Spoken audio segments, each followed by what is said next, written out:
اہل خانہ ہیں لانڈی 37C کے رہائشی بی قوم کے طالب علم جہانزیب کے، جسے اس کے دوست ساجد خان کے ہمراہ اغوا کر کے بے دردی سے قتل کر دیا گیا۔ جہانزیب کی لاش لانڈی میں نیوی کی دیوار کے قریب سے، جبکہ اس کے دوست ساجد کی لاش کورنگی ابراہیم حیدری سے ملی۔ اپنے دوست ساجد کے ساتھ یہ گئے تھے، اس کے بعد سے پھر ان کا پتہ نہیں چلا، اور تقریباً فجر سے 5 منٹ پہلے ہمارے بہنوی صاحب کے پاس پولیس کی موبائلیں آئی، تو انہوں نے شناختی علامت بتایا کہ آپ کا بچہ زخمی ہے، اور جب ہمارے بہنوی صاحب وہاں پہنچے تو پتہ چلا اس کی ڈیتھ ہو چکی تھی۔ دونوں کے اہل خانہ کے مطابق ان کا کسی سیاسی جماعت سے تعلق نہیں تھا اور نہ ہی کسی سے دشمنی، پھر ان کو کیوں اور کس نے قتل کیا؟ پولیس نے روایتی انداز میں مقدمہ درج کر کے فائل نہ ہونے والی تفتیش کے لیے گم کر دی ہے۔ اللہ انصاف کرے گا، اگر ہم حق پر ہوں گے اللہ تعالیٰ دیکھے گا۔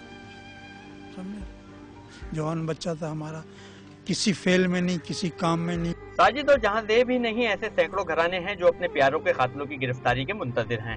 تاہم سیکورٹی ادارے ٹارگٹ کلنگ روکنے میں ناکامی کے ساتھ ان قتل میں ملوث ملزمان کو گرفتار کرنے میں بھی ناکام نظر آتے ہیں۔ کیمرامین محمد علی کے ساتھ عاصم خان، ڈان نیوز، کراچی۔